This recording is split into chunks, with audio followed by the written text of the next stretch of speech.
After the celebration for the king's arrival was over, the ambassadors explained their mission, which had three parts. First, that the King of France was very pleased to have his son Philippe marry the Infantata Ricomana, as Trnt had arranged. Second, that if the King of Sicily had a son, he would give a daughter of his to him as his wife, together with 100,000 crowns as a dowry.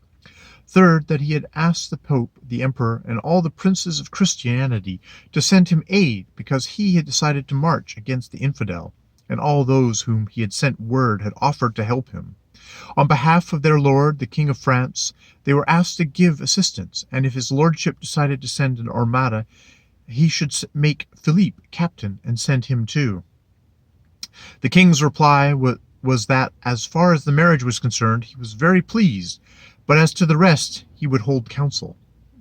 When the Infantata learned that his father had consented to her marriage with Philippe, she said to herself, "If I can find some defect in Philippe that shows he's gauche or avaricious, he will never be my husband. From now on, I intend to devote every moment to discovering the truth." And while the Infantata was deep in thought, a maiden in whom she had complete confidence came to her chambers and said to her, "Tell me, my lady, what is your highness thinking about that makes you look so disturbed?" The Infantata answered her, "I tell you, my father, the king, has given his consent to the ambassadors from France for the wedding, and I have deep suspicion that Philippe is gauche, and that he may be even avaricious. And if he is, in the slightest, I wouldn't be able to stay in the same bed with him for an hour. Instead, I would become a nun or go into a convent. I've done everything I could to get to know him, but because of that traitor, Trnt, fortune hasn't been with me. Yes, I pray God that I'll see him boiled and fried, because that day when the bread was cut, I would really have known Philippe if it hadn't been for him." When Philippe received the money his father had sent, he dressed up in elegant clothing and wore many jewels and gold chains and other valuable jewelry. On the day of Our Lady, in August, the king invited Philippe and all the ambassadors and everyone who held a title in his land to dine. When the king was sitting at the table, it began to rain very hard. The Infantata was very pleased, and she said, "Now I can find out what I want to know." When the tables were cleared, the minstrels came, and they danced a while before the king and queen. Then came the collation. The king went to his chambers to rest, but the Infantata would not stop dancing for fear that Philippe would leave. When it was nearly time for the vespers, the skies cleared, and the sun came out, and then the Infantata said, "It's such a nice day. Wouldn't it be a fine idea for us to go riding through the city?"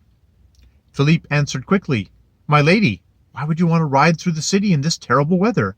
If it starts to rain again, you'll get drenched."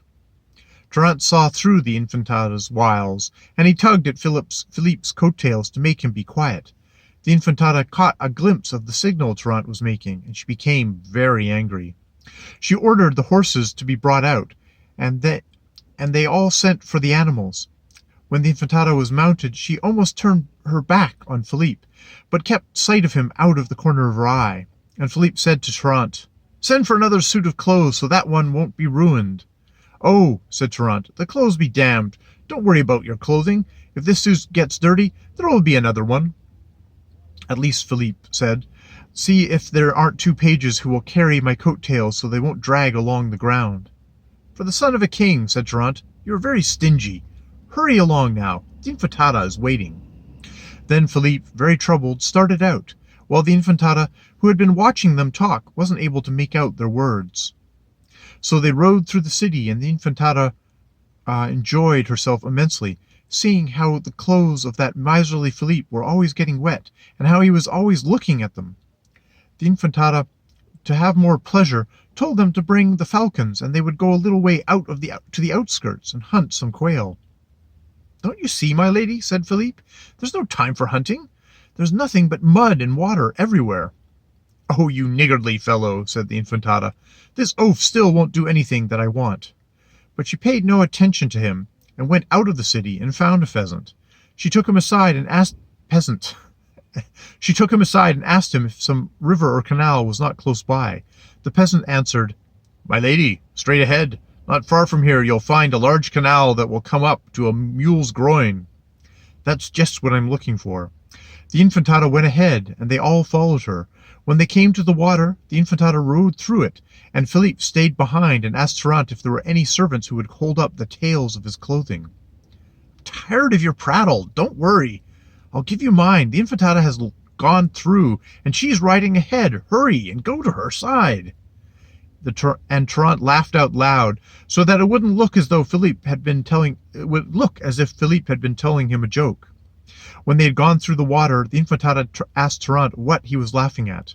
"In faith, my lady," said Trnt, "I was laughing at the question Philippe has been asking me all day long, before we left your Highness's chambers, then when we were riding, and now when we went through the water. He asked me what love is, and where it comes from. The second thing he said to me is, 'Where does love abide?' I tell you, on my word, that I don't know what love is, or where it comes from, but, my lady, the true and loyal love that Philippe feels for you does not retreat from anything." "Let's go back to the city," said the Infantata. As they went back through the water, she watched to see if the two men were talking together again. Philippe, seeing that his clothes were already soaked, was unconcerned as they rowed through the water, and the Infantata was very much relieved, and believed everything Trnt had said to her. But her soul was still not entirely at ease, and she went to Trnt and said to him, "I'm in a situation where fortune holds me in its hands. I would rather renounce my life and possessions than take a husband who is gauche, vile, and avaricious. And I want to tell you in all truth, Trnt, that my fortune has always been adverse. Now if I take this man for a husband, and he turns out not to please me, I would find myself having to do very desperate things, because it is my opinion that it is better to live alone than to live with a bad companion." Trnt quickly replied, "Philippe is one of the best knights in the world today. He is young, more genteel than any other man, courageous, generous, and more wise than gauche. That's been his reputation wherever we've gone, among knights, duennas, and maidens. Even the Moorish women who saw him loved him, and wanted to serve him. If you doubt it, look at his face, his hands, his feet, his entire body, and if you would like to see him completely naked, I can arrange that too, my lady. I know that your Highness loves him deeply, for he is loved by all people. You are to blame, my lady, if you don't have him by your side in a bed perfumed with benjamin, civet, and pure musk, and on the following day, if you will complain to me about him, I will suffer whatever torment your Highness desires."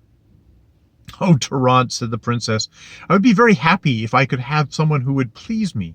But what use would it be if I had a statue at my side who would give me only pain and desperation?" At this moment they reached the palace and found the king in the hall, speaking with the ambassadors from France. When he saw his daughter, he took her by the hand and asked her where she had been. Dinner was ready, and Philippe and the ambassadors took their leave of the king and the Infantata and went to their chambers. After dinner they began to dance, and the Infantata purposely caused the dancing to continue until late at night. The king saw that it was past midnight, and he left without a word so that he would not disturb his daughter's pleasure. And as it began to rain, the Infantata sent word to the king, asking him to permit Philippe to remain that night, and to sleep in the palace with her brother, the infant. The king answered that it was agreeable to him. After the king had left, the dancing ended, and the infant begged Philippe to stay there that night to sleep, because most of the night was already past. Philippe answered that he was deeply grateful, but that he would go to his lodgings. The Infantata took hold of his clothes and said, "Since it is my brother, the infant's wish for you to stay here, this will be your lodging tonight." Trnt said, "Since they are so fond of you, stay here to give them pleasure, and I'll stay with you so that I can serve you." "That won't be necessary, Trnt," said the Infantata, "because in the house of my father, my brother, the infant, and myself, there will be no lack of people to serve him."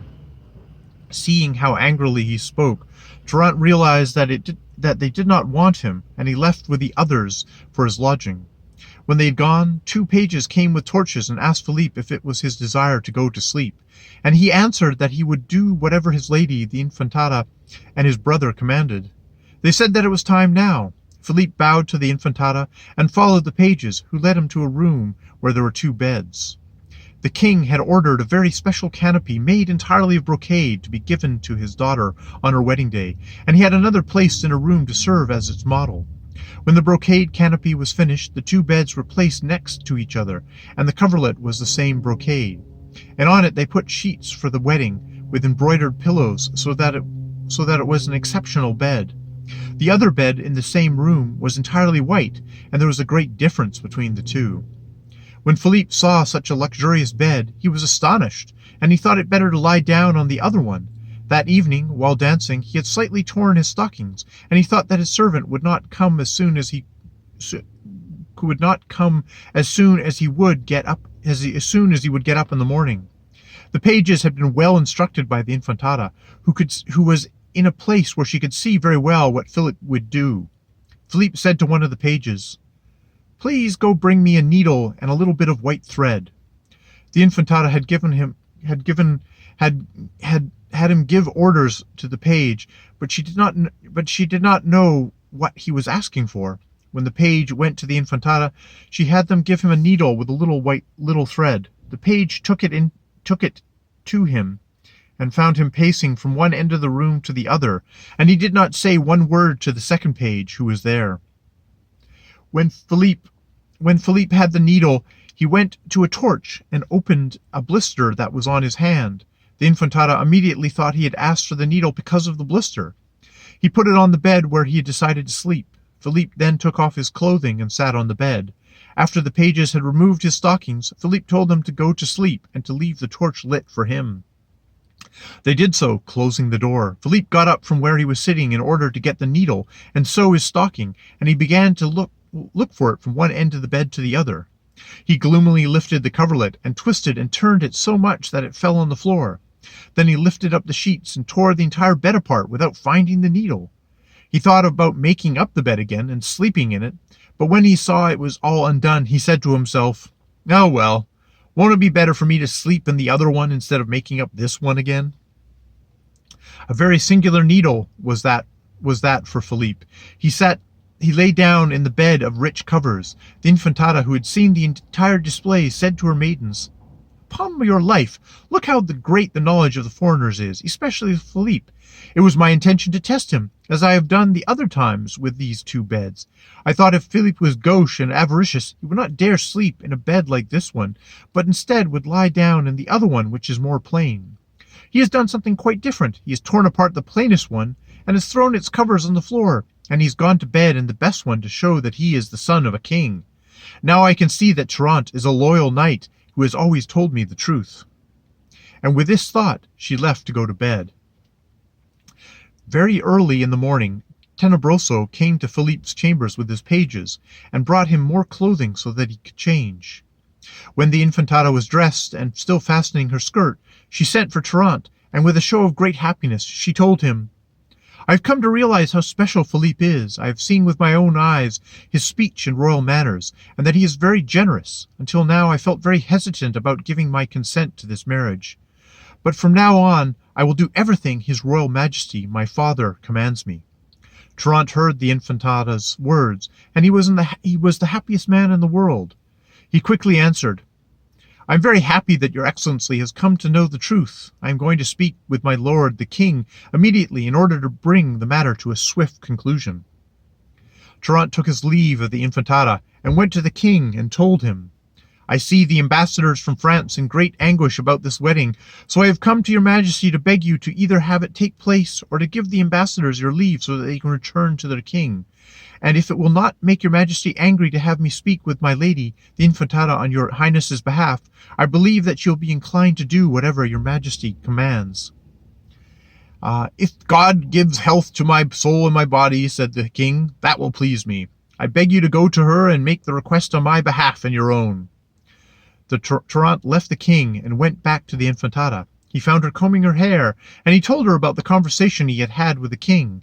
Then the Infantata said, "My lord Trnt, I have complete confidence in your nobility and virtue, so I am putting this entire matter in your hands, and I will agree to everything. If you want it done now, I will do it." Trnt saw how willing she was, and he saw Philippe at the door waiting to accompany the Infantata to Mass. He asked the Infantata to have the maidens leave because he wanted to tell her other things in Philippe's presence.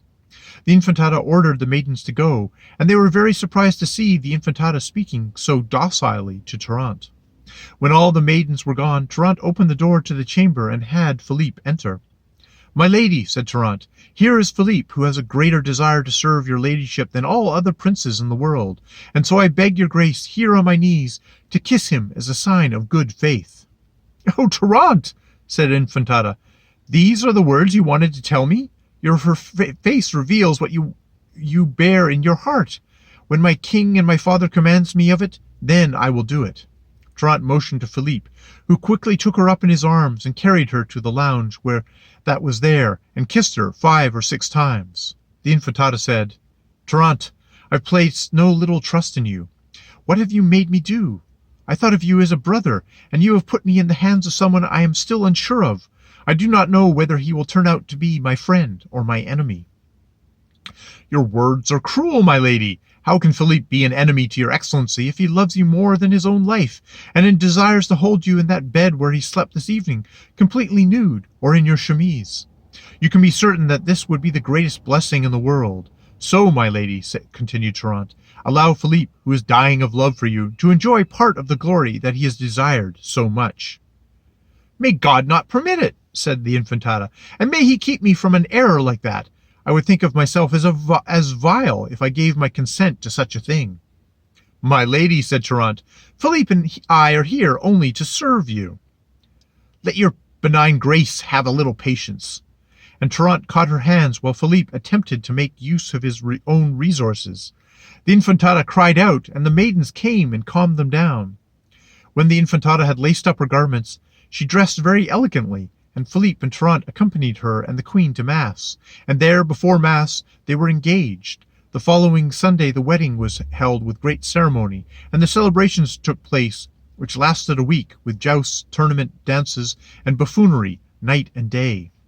In this way the Infantata was entertained, and she was very pleased with Trnt, and much more with Philippe, whose work was so wonderful that she could never forget it. When the wedding celebrations were over, the King of Sicily decided to lend his assistance to the King of France, and he had 10 galleys and 4 large ships armed, and gave the men 6 months' wages. Trnt bought a galley, but he refused to accept wages or associate with anyone, because he intended to act on his own. When the galleys were armed and well stocked with food, they received word that the King of France was in Aigues-Mortes, and that all the vessels of the King of the Castile, of Aragon, Navarre, and Portugal